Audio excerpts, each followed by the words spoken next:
강남 조선 팰리스 호텔에 있는 한식 파인다이닝 이타닉 가든에 다녀왔습니다. 주말 점심에 캐치 테이블로 예약해서 다녀왔어요. 조선 팰리스 호텔은 역삼역이랑 선릉역 사이에 있는데요. 지하철역에서 걸어가기엔 거리가 조금 애매합니다. 입구로 들어가서 엘베 타는 곳으로 들어가면 멋진 조각상도 있어요. 이타닉 가든은 호텔 36층에 있습니다. 같은 층에는 중식당 더 그레이트 홍연도 있어요. 호텔 리셉션은 25층이고 24층엔 뷔페인 콘스탄스랑 조선델리, 라운지바가 있습니다. 엘베 내려서 멋진 복도를 따라 쭉 들어가면 이타닉 가든이 있습니다. 중식당 더 그레이트 홍연은 엘베 기준 반대편이고요. 입구에 있는 간판부터 고급진 무게감이 느껴지고요. 식당 내부로 들어가면 정면에 보이는 원형 그림도 고급진 분위기를 물씬 풍깁니다. 자리를 안내받았습니다. 가운데 화병이 있는 하얗고 깔끔한 테이블입니다. 36층에서 바라보는 시원시원한 전망이 너무 좋아요. 날이 좋아서 더더욱 기분 전환이 됐습니다. 저 멀리 남산타워까지 보이고요. 고급스러우면서도 과하지는 않은 깔끔한 인테리어입니다. 메뉴는 단일 메뉴라 주류 메뉴판만 주시는데요. 요 작은 거는 잔술이랑 페어링 안내가 있고 밑에는 와인 리스트 책자입니다. 먼저 웰컴 드링크로 자작나무 수액을 내주시는데요. 가을 코스라 그런지 플레이팅부터 낙엽으로 가을 분위기를 물씬 내주셨습니다. 코스는 계절별로 리뉴얼돼요. 수액은 그냥 나무향 좀 나는 건강한 물맛, 별맛은 없었습니다. 물은 추가금 없이 탄산수를 제공해서 탄산수 마셨습니다. 코스가 시작되면 메뉴마다 작은 엽서 같은 종이를 놔주시는데 들어가는 제철 식재료에 대한 이야기가 써져 있습니다. 먼저 햇밤이 들어간 미음입니다. 밤향과 레몬향이 조금씩 나는 밍숭한 느낌의 건강한 스프, 따뜻하게 식사를 시작했습니다. 다음 주전부리는 핑거푸드라 따뜻한 물수건을 주시는데요. 먼저 개성 주악입니다. 가운데 꽁태 치즈, 위에는 다리랑 토끼 모양 어란이 올라가 있습니다. 찰지고 쫄깃한 주악 위에 치즈향과 어란의 짭짤한 바다향의 조합,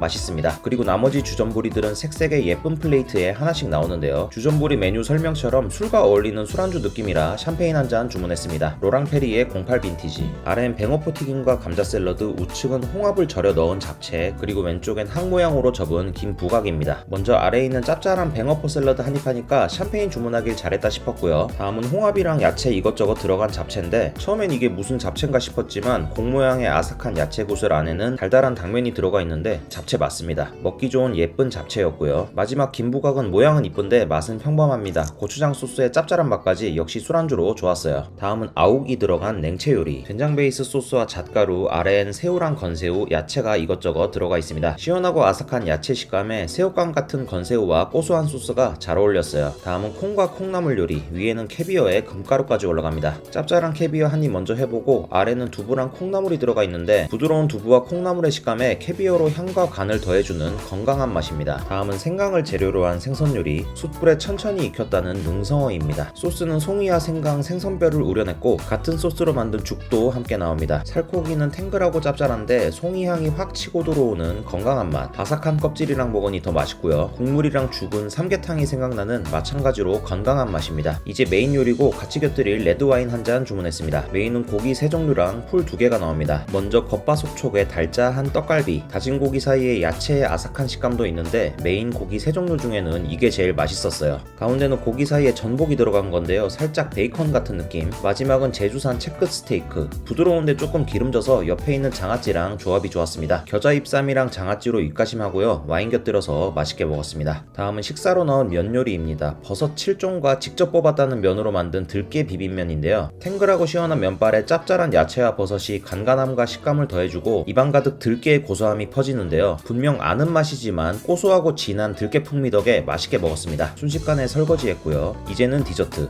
떡 안에 아이스크림이랑 견과류가 들어가 있고 주위에 가루는 쌀로 만든 아이스크림이에요. 찹쌀떡 아이스크림이 생각나는 맛. 기념일 겸 방문이라 이렇게 초도 붙여주셨습니다. 분위기가 압도적으로 좋고 편안해서 이렇게 기념일에 오길 잘했다 싶었습니다. 마지막은 호사스러운 자개장 안에 디저트가 이것저것 들어가 있습니다. 제일 아래에 있는 시큼상큼한 오미자 음료로 입가심하고 나서 2개씩 담긴 디저트들을 옮겨 먹었습니다. 자개장이 이쁘긴 한데 또 옮겨야 되는 건 좀 귀찮네요. 그리고 곁들일 차로 아이스 아메리카노 먹었습니다. 캐러멜 초콜릿이랑 막걸리 들어간 초콜릿도 있고 곶감이랑 약과 이것저것 있는데 디저트 중 한두 개는 좀 난해한 맛이었습니다. 식사 전반적으로 맛있게 흘러가다가 디저트에서 입맛에 안 맞는 게 있어서 그런지 조금 아쉬웠습니다. 이렇게 식사를 마무리했습니다. 가격은 런치 코스 2명에 저만 와인 2잔 마셔서 48만 6천원 나왔습니다. 메뉴 안내할 때 한 장씩 주신 엽서는 이렇게 봉투에 담아서 주시는데 스티커가 거꾸로 돼 있어서 이건 좀 오게 튀었네요. 과하지 않으면서도 고급스러운 인테리어에 멀리 남산까지 보이는 시원한 전망까지 기념일에 방문하기에 분위기가 너무 근사하고 좋았습니다. 특급 호텔에서 느낄 수 있는 서버분들의 극진한 서비스도 너무 좋았고요. 음식은 한식 베이스지만 정통 한식은 아니라서 익숙한 맛들의 재료들을 새로운 형식으로 풀어내는데요. 아기자기하면서도 메뉴도 정성스레 내주시는 플레이팅을 보는 재미에 다양한 식감과 풍미까지 먹는 내내 즐겁고 맛있는 식사였습니다. 그리 호불호도 없을 것 같은 메뉴 구성이라 가족 식사나 연인, 지인까지 어떤 조합으로 방문하더라도 괜찮은 곳 같아요. 가격은 점심 19만원이라 가볍진 않습니다. 근데 요즘 파인다이닝 가격이 10만원 중반은 그냥 넘어가는데 저는 호텔 다이닝을 더 선호하는 편이라 어중간한 비호텔 파인다이닝보다 특급 호텔인 이곳이 개인적으로는 만족도가 더 높았던 것 같아요. 여기가 미슐랭 원스타인데 투스타인 신라호텔 라연보다도 더 만족스러웠습니다. 다른 투스타 이상 파인다이닝들과 비교해도 모자람이 전혀 없었습니다. 특급 호텔답게 화장실까지 아주 고급지고요. 메뉴는 계절마다 바뀌는데 이제 나올 겨울 메뉴도 궁금해집니다. 디너는 32만원이라 호락호락한 가격은 아닌데 한번 큰맘 먹고 저녁에도 가보고 싶을 정도로 만족스러웠습니다. 잘 먹었습니다.